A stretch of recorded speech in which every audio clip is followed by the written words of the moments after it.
અંગ્રેજી સ્વર ધીઝ એટલે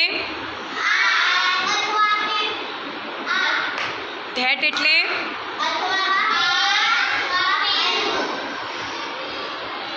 કનું અંગ્રેજી શું થાય? ખનું અંગ્રેજી શું થાય? મારે ડુ લખવું હોય તો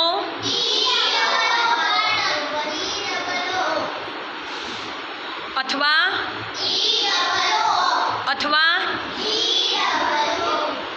D U. Okay. Sunday to Saturday